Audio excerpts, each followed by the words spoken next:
And then there was we already did another pre-screening, like Marissa hosted that, right? She hosted it last night at the AMC Fashion District. It was last night, and then Casey hosted a screening last week At the same exact place. for the movie Free Guy. Yeah. And while we were on vacation, we got a text from Casey out of nowhere explaining that things didn't go quite the way he wanted them to. So if it's possible to suffer a concussion without actually hitting your head, that's what I think you experienced, Casey. Yeah. And so I don't want to. I'm hoping. I'll find the text. Okay, I'll read it. I'm hoping that I didn't lead you guys down in the wrong direction of where you think this story is going to go. No, we don't know anything. We know that, but it was so heartfelt, the text you sent out, that we knew it had to, because there have been similar situations in all our lives. But this one seemed like, wow, this really had to be a little bit more. Yeah. So I have the text here. Okay, it go says, ahead. "Oh my God, I'm at the screening for Free Guy." And by the way, I sent you this text. I'm still there. I have not hosted the screening yet. Okay, I'm still there. I have already embarrassed myself, and I needed to go somewhere and be by myself, decompress for a second, and then I had to admit to somebody what an ass I am, and just to sort of make myself feel a little bit better. And guess what? It didn't help. I still felt terrible. And I said, so they asked me to hype up the crowd and then introduce one of the stars of the movie. So this guy named Joe Keery, who plays Steve from Stranger Things, is in the movie Free Guy. Yeah. He was there to introduce the film, and I was there essentially to introduce him. Right. So I had come back I was on vacation in Wildwood. I had come back just to do this. I thought it was a really cool experience. Real quick, had you met him at this point, or is he still? Yeah. Okay. All right. Oh, By the way, he seems like he's awesome. I love that character, Steve from Stranger Things. He seems like I've seen him interviewed before. He seems like a cool guy. He was a great guy. Okay. And I will say that, categorically, he was a great guy, and the movie is hilarious. It's a great movie. And the movie had been on the shelf for a year. Yes. They wanted a theatrical release, and so they were like, we're just going to wait. Only theater. And only theater. So, and then I wrote, I just had a classic embarrassing moment. It's a classic shut the F up, Casey, and walk away kind of a moment. I'm pretty embarrassed, but it's also a really funny story. So, And you said you weren't sure if it was going to translate on the air. I'm not sure if it's going to translate on air. Okay. So, well, let's hear it. Well, deliver it in the original Farsi. Right. all right, so here's the deal. This movie was at the Fashion District, the old Galleria, the AMC there. It had never been there. By the way, what they've done to the place, the whole Galleria, the Fashion District, is awesome. It's really, really nice. So I get there. Joe had gotten there earlier than planned. From the movie company. But I had also gotten there an hour early, so I decided to walk around a little bit. Right. Side story, but it also is part of the story. I went to a place called Wetzel's Pretzels. Have you guys ever heard of Wetzel's Pretzels? Yes. Yep. Okay. Yeah. Listen, I love Philadelphia Pretzel Factory, and I love Annie Ann's. Yeah. Wetzel's Pretzels is like the best pretzel I have ever had in my entire life. And I was so happy with myself for going, you know what? I've never had a Wetzel's pretzel. Let me stop by and try one, right? Hey, me. And this thing was amazing. And you were really proud of yourself. And I was really proud of and I couldn't believe how it was big. Oh, is this hand shocked? Yes. It was amazing. And I'm sitting there, I'm eating this thing, and I'm going, I think I need to open a franchise. I'm like, this is like I have just discovered gold for the first time. That was amazing. So I get done eating the pretzel, and Hannah from Allied Advertising she's my handler, and she says, "Hey, Joe's here. I can bring you back to meet him." I'm like, okay. I decide to use Wetzel's Pretzels as an icebreaker. Okay. Well, you were completely enamored of Wetzel's Pretzels. It would be ridiculous not to. Okay. I've been sober almost 10 years. Yeah. Okay. I go into this place like I had just done 7 rails of coke. Okay. You're hyped up. I'm hyped up. Okay. And let me also preface this by saying I'm fairly aware of who I am as a person and what I am as a person. And sometimes I have, how do you say, no chill.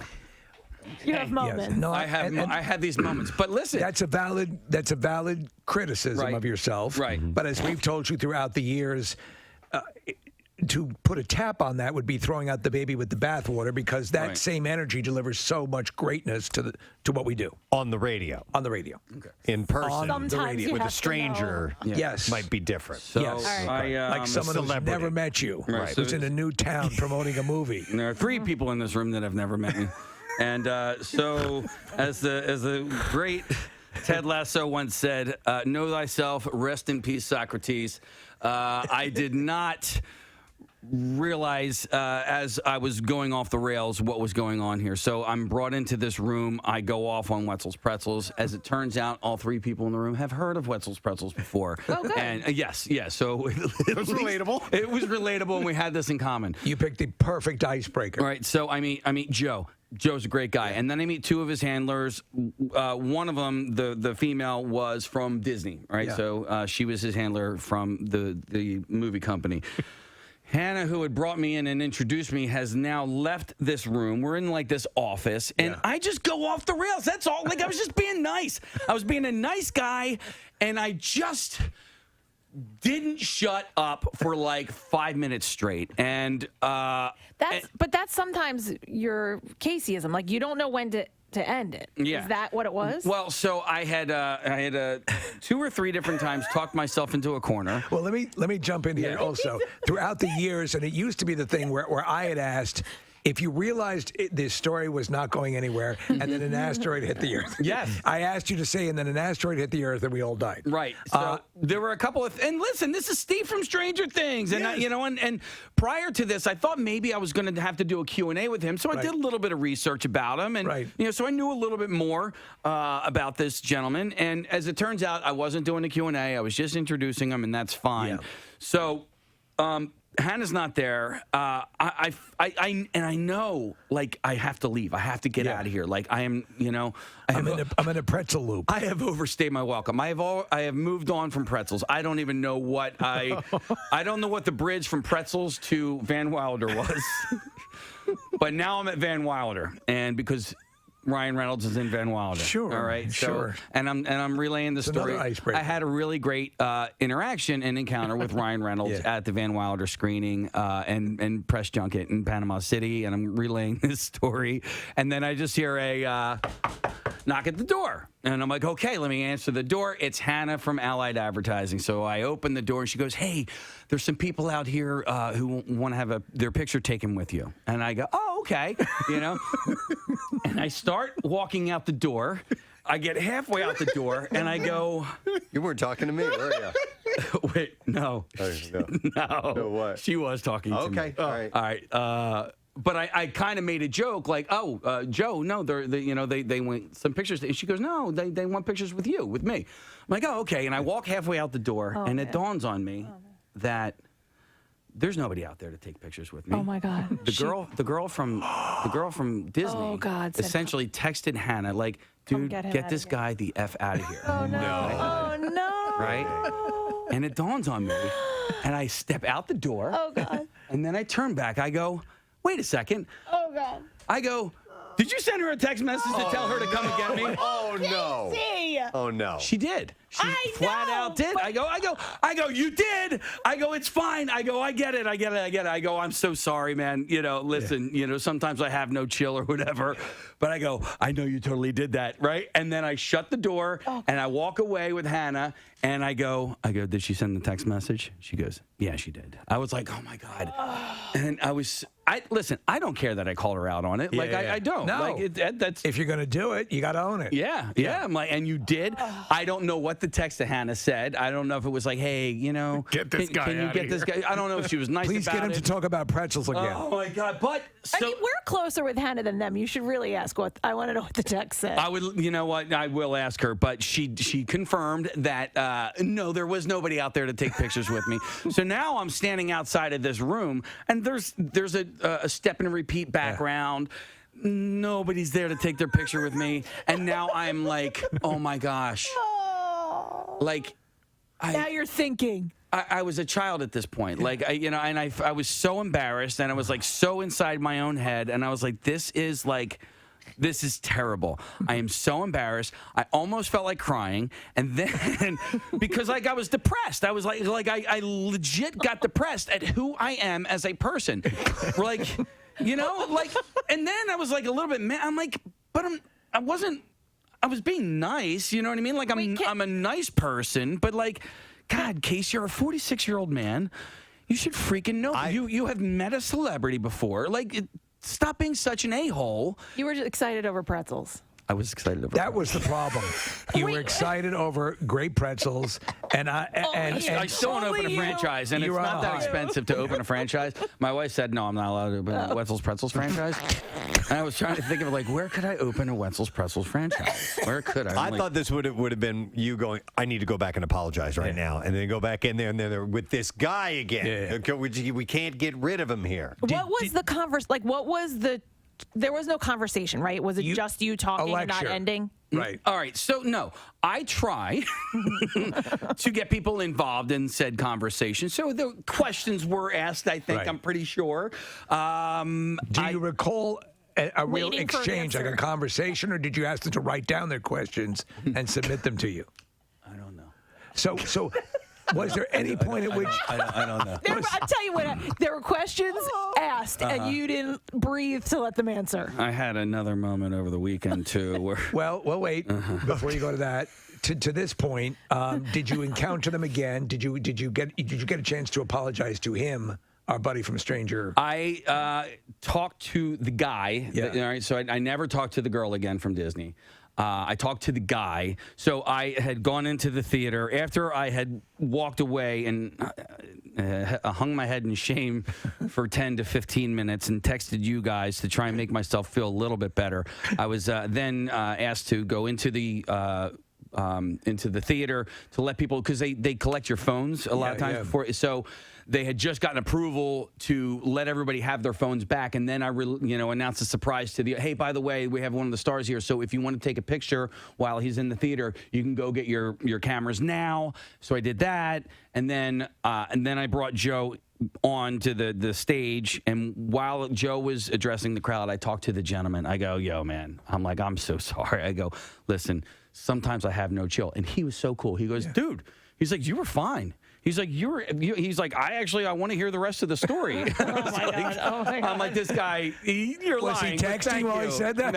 No. I'm like, you're lying, but thank you so much. I appreciate it. And then how sometimes we have these events and there's the person who's in charge of making sure that the other person's okay. Yeah. I wonder if the publicist did that on Joe's behalf and he didn't care at all. You know, like there's a good chance that was the case. Like I said, she's just trying to put up a barrier and get out in front of a situation, because I've been at these things before, and I've been at them with you, and you're just friendly and you're totally fine. But every now and then, somebody gets weirded out. You're speaking the truth. 9 times out of 10, it is not the celebrity who has put these restrictions on. It is the handler. Or it could be like that scene in The Running Man where Richard Dawson, the guy who mops over his feet, and he goes, hey, you're doing a great job. And he walks in the other room. If that a-hole is working here, later on today, you're going to be mopping the floor. But is there a chance maybe we could see about getting Joe on to talk to him and just say, hey, are we okay? I'm really sorry. I'd love to talk to him. I'd love to interview him anyway, I would too. I really would love to have an opportunity to perhaps. Well, go to the Disney rep. She was impressed. Yeah, I know. No, here's the deal. If we were to get Joe on, he's not gonna be like, yeah, dude. He's going to be very diplomatic in that. But Casey, I have had more moments in my life like that where I've walked out of a room and just felt horrible about myself for whatever way I reacted or have just presented myself, and it's a common thing, you know. I mean, I told you guys about this. It lives in you. Yeah, it does. I told you guys about this, and I'll just call it an argument that I had in a Wawa parking lot too long ago, and I felt worse about this encounter than I did about that encounter. Like, I really did. I felt worse about myself. And that one almost came to blows. No, it did. Yeah. It did, and I won't go into details, but I will let everybody know that I was in the wrong to begin with. But I had a very similar experience on Saturday night at the Fish concert. I was talking to a gentleman named Dave who he was telling me about these guys that were standing behind me, and one of the guys just so happens to be a guitarist of a band that I actually just started listening to, and I was like, what? you know? And Pretzels! I'm like, oh my God, Corey Wong! Pretzels! I like pretzels! Do you like pretzels? You ever had a Wetzel's pretzel? No. So, guy's name's Corey Wong, and he's the guitarist for a band Wolfpack. And I love Wolfpack. Thank you. Yeah. So do I. And I started going a little bit off the rails. And then Dave, who introduced us, he sort of had to like qualify, hey, this guy is the producer for the #1 morning show in Philadelphia. Yeah. And that's what he says. And I'm like, oh, man. I did it again. I'm doing it again. I'm like, he's totally he's saying to this guy, this dude's not just a, you know, although I am. Yeah. I was like, okay, all right, let's reel it back a little bit. But this one time when you did the thing, no. So I tried to reel it back. Pretzel bread. I like bread. So listen, I didn't feel as you bad about probably that felt encounter. it was worse than it was because now you were hyper aware of it. Yeah. I'm sure it wasn't that bad. It's challenging though too, because when you're with friends, when you're with loved ones, everybody smiles and nods and it's cool. When you're with strangers or somebody you've never met before, it changes the dynamic. And you have no idea what was going through Joe Keery's head. I'm sure he's fine and probably hasn't thought about it since then. Right. Well, and Or that's the subject of his new movie. Now, I've also been on the receiving end of a few of these experiences, right? You know, people listen to the show and they're huge fans. Or, like, somebody will introduce me to somebody who clearly doesn't listen to the show, and that's fine, too. And now these people have to act like, oh, yeah. And I'm like, you don't have to. Okay. Right. It's okay. It's okay. Yeah. Like, you don't have to listen. I know you don't, and it's fun. But because of that, like, because of my experience that I had with Joe Keery, and to, you know, anybody, like, if you want to come up and say hi to me at a restaurant or a Wawa or where, like, please do it. Absolutely. Because the deal is, like, I don't have a job if it's not for you that's listening right now. Like, it's just, you know, it's as simple as that. Like, all these, you know, great luxuries that I'm able to provide for my family are a direct result of you in your car or your home or your office or whatever listening to me right now. And so, same thing for you, Joe Keery. No. Pretzels! Pretzels! Wouldn't it be great if you guys open up a pretzel franchise, you and Joe Keery? Yeah. You know? I just want to own it by myself. Local broadcasters open up a Wetzel's Pretzels with one of the stars of Stranger Things. This is my thing. This is not Joe Keery's thing. This is my thing. And Just trying to find a bridge. no, there is no bridge. And you know what? And so at the very end of the night, an asteroid hit and we all died. Right. There you go. So the worst part of this whole story, guys, is once I got done introducing the film and I walked out of the movie theater, I went to go to Wetzel's Pretzels because I wanted to buy some more to bring home to my family. They were closed. It was closed! I was like, what did you do with all those extra pretzels that were in the display case? When was the last time? When was the last time you remember an all-night pretzel place? It wasn't that late. Hey, it wasn't even 8 o'clock. Was it as quickly when they introduced you to Joe? Was it as quickly? Hey man, how you doing? Hey, have you ever had Wetzel's Pretzels before? Was it that quick? It was pretty close. Yeah, It was okay. pretty damn close. That I I've think seen is you the- do that before. Yeah. I've seen you do that type of thing where it's like, and I know what you're doing. You're just looking to have a normal conversation. It's an with someone, icebreaker. so- You're gonna charm them. All right. Well, anyhow, we have to take a break, I think, right? Yeah, no, we do. As a matter of fact, Because otherwise I would go to these calls, but we have to. no, we got to take a break. The regional manager, Sorry. Wetzel's Pretzels, is on. Santa's got to go. He's Pretzels from gotta go. The Northeast region and wants to talk to you about franchise opportunities. Listen, the closest one here is at the Fashion District. I already checked, and like they're in like North Jersey, but that's the only one that is around here. All right. So I can't believe the winner in all of this is Wetzel's Pretzels. Right, big time. You know? You kidding me?